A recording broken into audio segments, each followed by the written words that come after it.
Good morning students.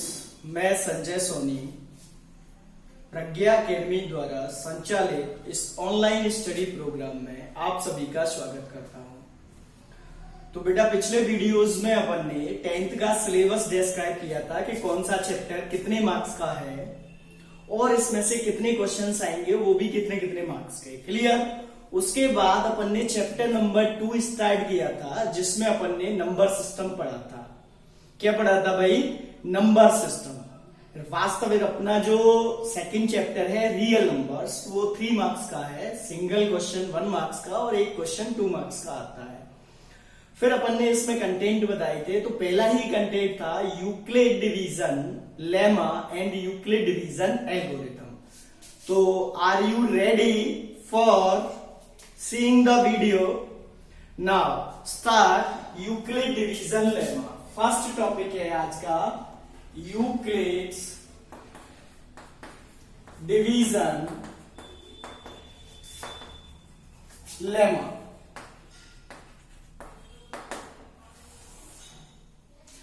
Euclid division lemma ये single marks में आ जाता है कभी कभार। वैसे तो 1 मार्क्स का जो क्वेश्चन आता है इस चैप्टर में से, वो टाइप्स ऑफ डेसिमल पे आता है, पर कभी जैसे उसको हटके देना रहता है। हर साल तो नहीं दे सकता ना बेटा कि डेसिमल एक्सपेंशन, तो कभी कभार वो चेंज कर देता है। तो डेफिनेशन पूछ लेता है Euclid division lemma. Single marks की 1 मार्क्स की आएगी। तो यूक्लिड डिवीजन लेमा की डेफिनेशन पहले तो स्टेटमेंट लिखेंगे अपन। For every 2 positive integers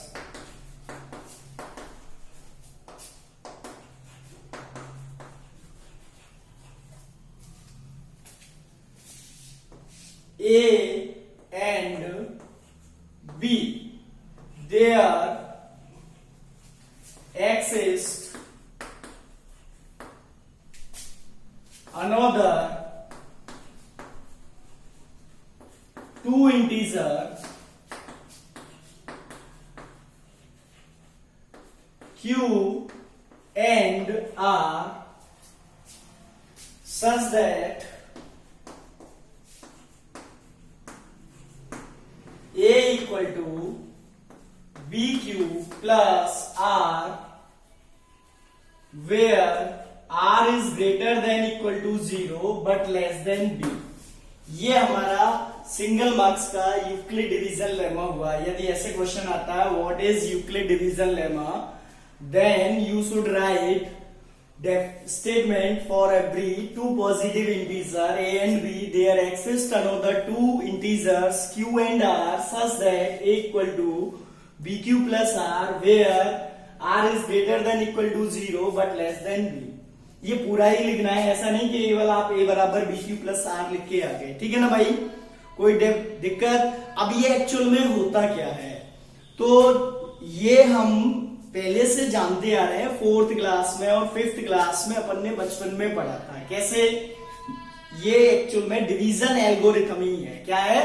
division algorithm, जो अपन पढ़ चुके हैं।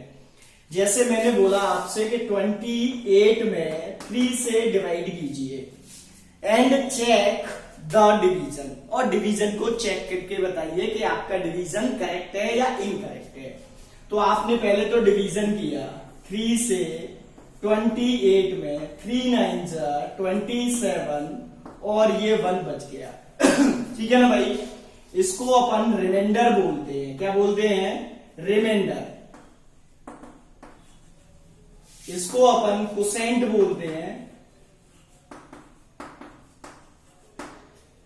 ये हमारा डिविडेंड डिवाइजर होता है और ये होता है डिविडेंड। ठीक है ना भाई।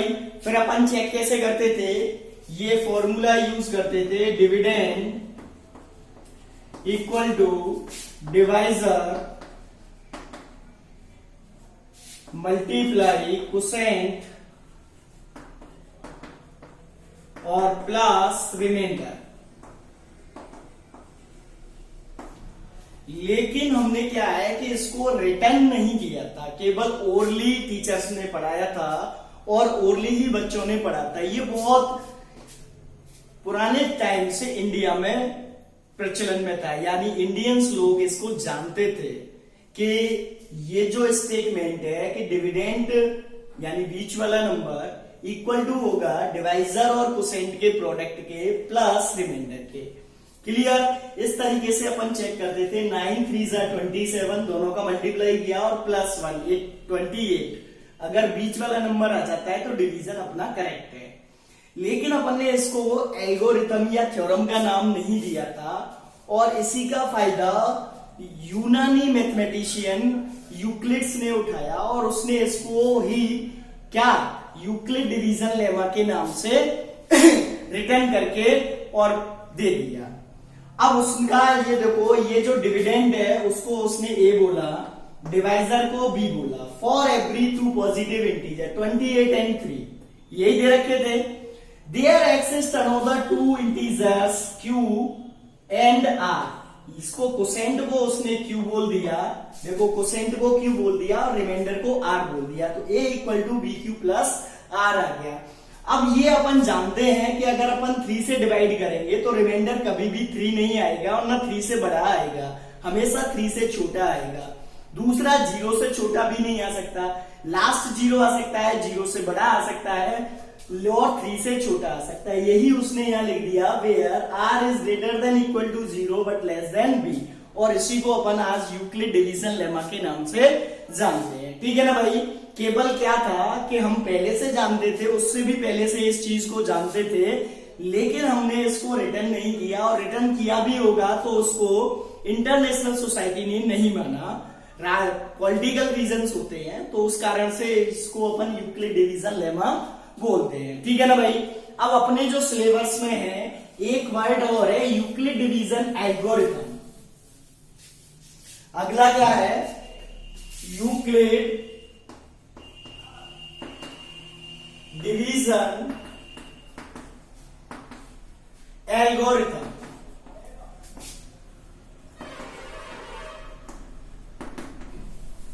Euclid division algorithm. स्टूडेंट्स क्या करते हैं, इन दोनों को आपस में मिक्सअप कर देते हैं, उनको ये ध्यान ही नहीं रहता कि एल्गोरिथम अलग है और यूक्लिड डिवीजन लेमा अलग है, वो इसमें डिफरेंस नहीं समझ पाते। बेटा एल्गोरिथम का मतलब होता है, केवल एल्गोरिथम वर्ड की बात करें तो एल्गोरिथम वर्ड का मीनिंग होता है प्रोसेस।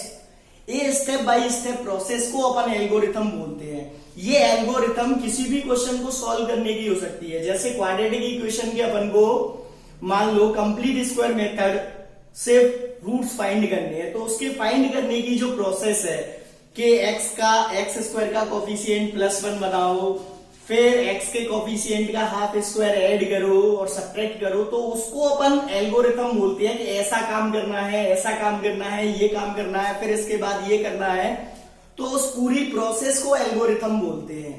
ठीक है ना भाई? उस प्रोसेस में कर क्या रहे हैं वो बात अलग है। तो यहाँ पे यूक्लिड डिवीजन एल्गोरिथम से मतलब है a step by step process for finding HCF of two numbers by using Euclid division lemma।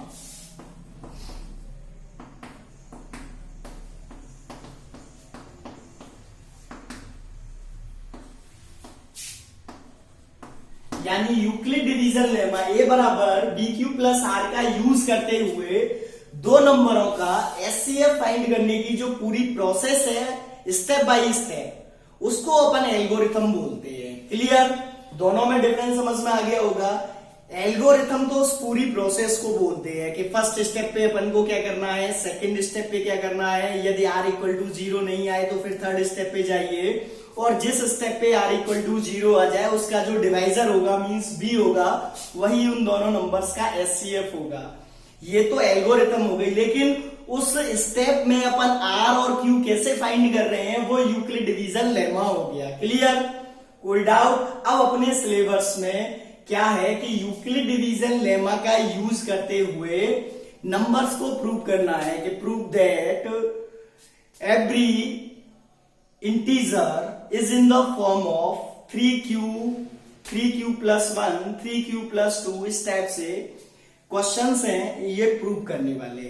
ये तो यूक्लिड डिवीजन लेमा से करते हैं अपन, और 2 नंबरों का एचसीएफ फाइंड करना वो यूक्लिड डिवीजन एल्गोरिथम से करते हैं अपन। क्लियर? तो अब इस पे आज का फर्स्ट एग्जांपल अपन लेते हैं, वो आपकी बुक के ही एक्सरसाइज के क्वेश्चंस या एग्जांपल्स होंगे।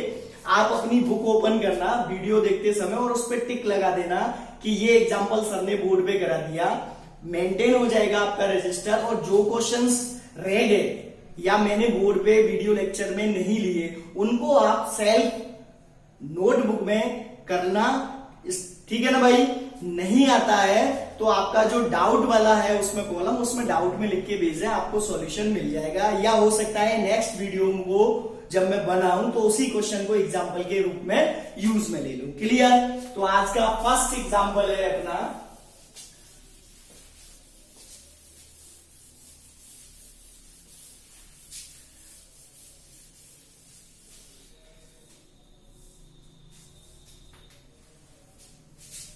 example first, so that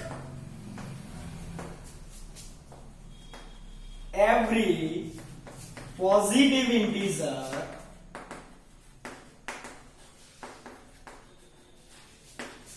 is of the form of 3q or 3q plus 1 or 3q plus 2 for some integer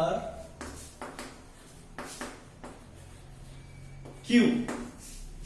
question क्या है कि कोई भी इंटीजर है, वो पॉजिटिव इंटीजर, नेगेटिव नहीं, पॉजिटिव इंटीजर जो भी है वो या तो 3q की फॉर्म में होगा, या 3q प्लस 1 की फॉर्म में होगा, या 3q प्लस 2 की फॉर्म में होगा। क्लियर?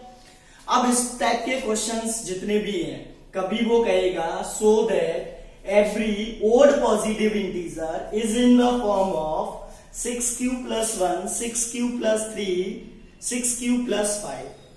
या कभी बोलेगा square of odd positive integer is of the form of 8m plus 1, या कभी q पूछेगा, कभी कुछ पूछेगा। तो इस टाइप के जितने भी क्वेश्चंस हैं आपकी बुक में या बुक के एक्स्ट्रा, उन सभी क्वेश्चंस की फर्स्ट लाइन हमारी सेम रहेगी। सॉल्यूशन दे गए हैं, let's be any positive integer, ये फिक्स है लाइन। ठीक है? हर क्वेश्चन की फिक्स रहेगी जिसमें भी ये प्रूव करवाएगा। अब देखो क्या प्रूव करवा रहा है, एवरी पॉजिटिव इंटीजर, यानी हमारा पॉजिटिव इंटीजर क्या हो गया, ए। तो मुझे अब a को या तो 3q के इक्वल प्रूव करना है, या 3q प्लस 1 के इक्वल प्रूव करना है, या 3q प्लस 2 के इक्वल प्रूव करना है। इसके आगे अपन लिखना है and b is equal to जितना प्रूव करवा रहा है। अगर 3q प्लस 1 प्रूव करवा रहा है तो b इक्वल टू 3 लेंगे। अगर 6q प्लस 1, 6q प्लस 3 इस टाइप से प्रूव करवा रहा है तो b इक्वल टू 6 लेंगे। अगर 8m प्लस 1 इस टाइप से प्रूव करवा रहा है तो b इक्वल टू 8 लेना है। यानी क्वेश्चन में दे रखा होगा क्या प्रूव करना है, उसी के अकॉर्डिंग अपन b चूज करते हैं। And b equal to 3 use Euclid's division. ठीक है ना भाई? Use Euclid's division. तो पहले तो आप स्टेटमेंट लिखोगे यूक्लिड डिवीजन का एक बार, तो a बराबर B Q plus R where r is greater than equal to but less than b। Statement लिख दिया। अब इसमें b की वैल्यू पुट अप करेंगे। b की वैल्यू मैंने बेटा क्या मानी थी, 3, तो इसमें 3 पुट करा, देखो तो a इक्वल टू आ जाएगा 3q plus r where r is greater than equal to 0 but less than 3। Clear? अभी मैंने यूक्लिड डिवीजन लेमा का स्टेटमेंट लिखा था, उसको देखो दोबारा से। For every 2 positive integer a and b, A and B बराबर मैंने 3 लिया था, तो ए और बी के लिए there exist another 2 integer Q and R, it means R is a integer. R क्या है? इंटीजर है। अब मैंने पिछले वीडियो में नंबर सिस्टम जब इसीलिए पढ़ाया था, तो इंटीजर देखो, उसमें इंटीजर क्या होते हैं? -1, -2, -3, 0, 1, 2, 3, ये इंटीजर्स वैल्यू है। तो इसका मतलब आर की वैल्यू 0, 1, 2, 3, 4, 5 इनमें से हो सकती है, या -1, -2, -3, -4 में से हो सकती है। क्लियर ना भाई? क्योंकि आर क्या है? इंटीजर है, उनमें से ही कोई ना कोई सी वैल्यूज होंगी। अब आगे बढ़े अपन, एक इसमें कंडीशंस दे रखी है, r is greater than equal to 0, यानी r की जो वैल्यू है वो 0 से ग्रेटर है। तो इसका मतलब 0 से स्मॉलर जो नेगेटिव इंटीजर है वो नहीं होगा। r इक्वल टू 0 भी हो सकता है, तो r की एक वैल्यू आ गई अपने पास 0, लेकिन 3 से लेस है, तो 1 और 2 और आ गई। तो इस तरीके से अपन पॉसिबल वैल्यूज लिखते हैं। So possible values of r equal to 0, 1, 2, 0, 1, 2। Clear? क्योंकि 3 ले नहीं सकते और बाकी के इंटीजर कोई होता नहीं है, 1.5 इंटीजर नहीं होता, 1.1 इंटीजर नहीं होता, जो भी इंटीजर थे वो मैंने सभी ले लिए। अब अपन को क्या करना है, ये जो r की वैल्यूज आई इनको यहाँ पे इस स्टेटमेंट में पुट अप करना है। तो फर्स्ट कंडीशन क्या बनेगी, if r equal to 0 then a equal to 3q, मैंने r इक्वल टू 0 लिखा, तो 3q प्लस 0 क्या आ जाएगा बेटा? 3q। फिर सेकेंड r इक्वल टू 1, तो क्या आ जाएगा? a equal to 3q plus 1। फिर r equal to 2 put up किया, तो a इक्वल टू आ जाएगा 3q प्लस 2। ठीक है ना भाई? कोई डाउट? बिल्कुल अच्छे से समझ में आ रहा है ना? अब देखो क्या प्रूव करना था, सो एवरी पॉजिटिव इंटीजर। ए क्या था मेरा? Any positive integer. तो इसका मतलब कोई भी पॉजिटिव इंटीजर जो ए है वो या तो 3q के इक्वल होता है, या 3q प्लस 1 के इक्वल होता है, या 3q प्लस 2 के इक्वल होता है। क्लियर? अब अपन लिखेंगे hence every positive integer is of the form of 3q or 3q plus 1 or 3q plus 2। Hence proved। इतना आप लिखोगे तो 2 मार्क्स मिल जाएंगे, ये 2 मार्क्स से कम का क्वेश्चन नहीं आएगा। क्लियर? अब ये क्वेश्चन तो अपन ने कर लिया और मैंने कहा कि फर्स्ट लाइन सेम लिखनी है, इस तरीके से बी चूज करना है, क्या प्रूव करना है और फिर ये करना है। ये प्रोसेस आपके दिमाग में बैठ गई, लेकिन इसको और अच्छे से बिठाने के लिए आप क्रॉस चेकिंग किया करो। मतलब जो आंसर आया उससे क्वेश्चन को क्रॉस चेक किया करो कि सही कैसे है, तो आपको क्वेश्चन बहुत अच्छे से समझने आने लगेगा। देखें कैसे चेक करते हैं। सो दैट एवरी पॉजिटिव इंटीजर, तो मैंने पॉजिटिव इंटीजर बेटा कौन से लिखाए थे? 1, 2, 3, 4, 5, ये पॉजिटिव इंटीजर है। और भी बहुत सारे हैं, तो मैंने कुछ एक ले लिए। वो या तो 3q की फॉर्म में होंगे, या 3q प्लस 1 की फॉर्म में होंगे, या 3q प्लस 2 की फॉर्म में होंगे। तो इट इज रिटन एज 1 को मैंने लिखा 3 मल्टीप्लाई 0 प्लस 1, इसको लिखा 3 मल्टीप्लाई 0 प्लस 2, इसको लिखा 3 मल्टीप्लाई 1, इसको लिखा 3 मल्टीप्लाई 1 प्लस 1, इसको लिखा 3 multiply 1 plus 2। For some integer q, किसी इंटीजर q के लिए, तो देखो यहां पे 0, 3 0 जा 0, 0 हो गया, प्लस 1 करेंगे तो 1 आ जाएगा, 1 आएगा ना। यहां ये 0 प्लस 2 तो 2 आ जाएगा। यहां 3 मल्टीप्लाई 1 1 आ जाएगा, 3 मल्टीप्लाई 1 प्लस 1 4 आ जाएगा।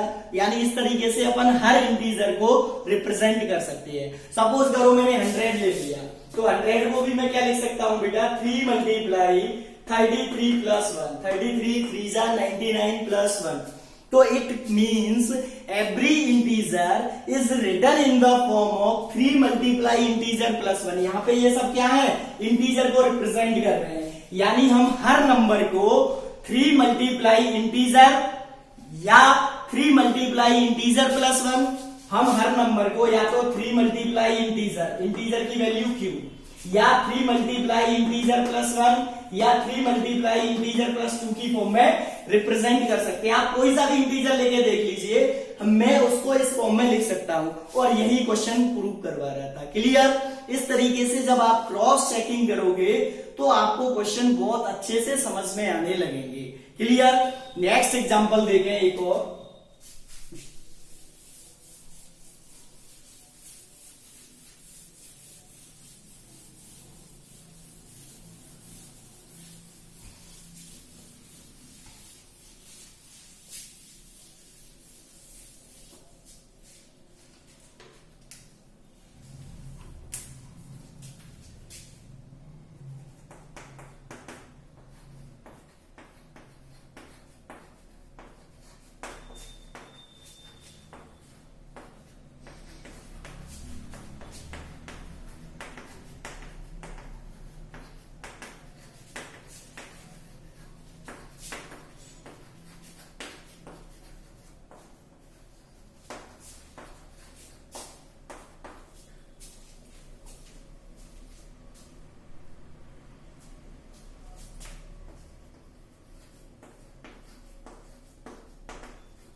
नेक्स्ट एग्जांपल है, so that every even positive integer is of the form of 2q and odd integer is in the form of 2q plus 1 for some integer q।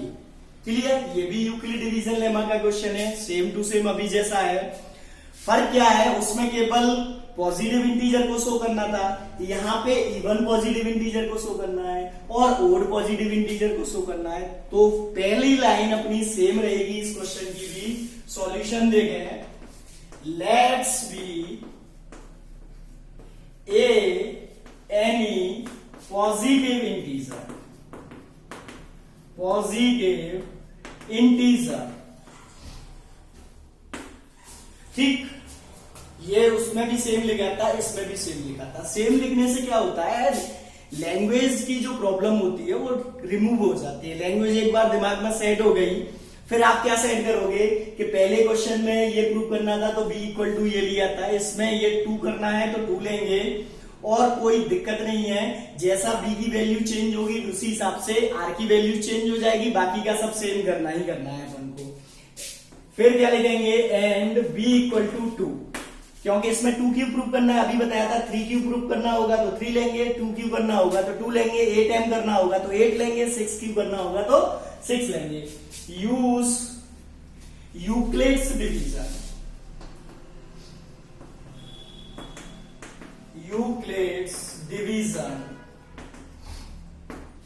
पूरा लिखना है Euclid division lemma या केवल Euclid divisions लिखते हैं, ठीक है ना। स्टेटमेंट जरूर लिखें, a equal to BQ plus R where R is greater than equal to 0 but less than B। अब इसमें क्या करते हैं, फिर B की वैल्यू पुट अप करते हैं, तो देखो क्या आ जाएगा, a equal to 2Q plus R where R is greater than equal to 0 but less than 2। B की वैल्यू पुट अप कर दी मैंने 2। अब फिर दोबारा स्टेटमेंट क्या था, for every 2 positive integer a and b, b मेरा 2 है ना, तो a और b के लिए there access to another integer q and r। तो r यहाँ पे इंटीजर है बेटा, तो इंटीजर मुझे पता है कौन कौन से होते हैं, मैंने नंबर सिस्टम में बताया है। z जो था सेट इंटीजर्स का था, उसमें कौन कौन से नंबर्स थे, तो इसका मतलब r की वैल्यू उसी में से होगी। सो पॉसिबल वैल्यूज लिखते हैं अपन, possible values of r equal to, देखो कंडीशन क्या है, r is greater than equal to 0, यानी 0 के इक्वल भी है और ग्रेटर भी है। या तो इक्वल होगा या ग्रेटर होगा, ठीक है ना भाई। लेकिन 2 से स्मॉल है तो कितने इंटीजर निकलेंगे टोटल, 0 और 1। 2 तो हो ही नहीं सकता क्योंकि यहाँ पे इक्वल टू का साइन नहीं है, ठीक है ना भाई। अब एक बार r बराबर 0 पुटअप करेंगे यहाँ, एक बार r इक्वल टू 1 पुटअप करेंगे, तो यहाँ ले गए फिर if r equal to 0 then a equal to हो गया 2q, यहाँ पे मैंने 0 लिखा, ठीक है। फिर r इक्वल टू 1 तो a इक्वल टू हो गया 2q प्लस 1। अब ये a की वैल्यूज आ गई और a क्या लिखा है मैंने, एनी पॉजिटिव इंटीजर। तो इसका मतलब कोई भी जो पॉजिटिव इंटीजर होगा वो 2q और 2q प्लस 1 की फॉर्म में रिप्रेजेंट हो सकता है, ठीक है ना भाई। मुझे यहाँ पे इवन और ओड की बात करनी है, तो अब मैं इनमें से इवन और ओड अलग अलग सेपरेट करूंगा। अब इवन नंबर कौन से होते हैं, numbers which can be divisible by 2 are called even numbers, यानी जिन नंबर्स में 2 का कंप्लीटली डिवाइड चला जाता है वो इवन नंबर्स होते हैं, और जिनमें नहीं जाता वो ओड हो जाते हैं। तो अब 2 का डिवाइड इसमें किस में जाएगा, देखो 2q में चला जाएगा, 2 से डिवाइड, 2 से 2 कट जाएगा, q बार चला जाएगा। लेकिन यहां से 2 कॉमन नहीं ले सकते अपन, तो इसमें 2 का कंप्लीटली डिवाइड नहीं जाएगा, कंप्लीटली डिवाइड नहीं जाएगा। तो इसका मतलब ये इवन हो जाएगा और ये ओड हो जाएगा, बस इसको लिखना है। But 2q is divisible by 2, so it is even integer, and 2q plus 1 is not divisible by 2, so it is odd integer। इसका मतलब hence every even integer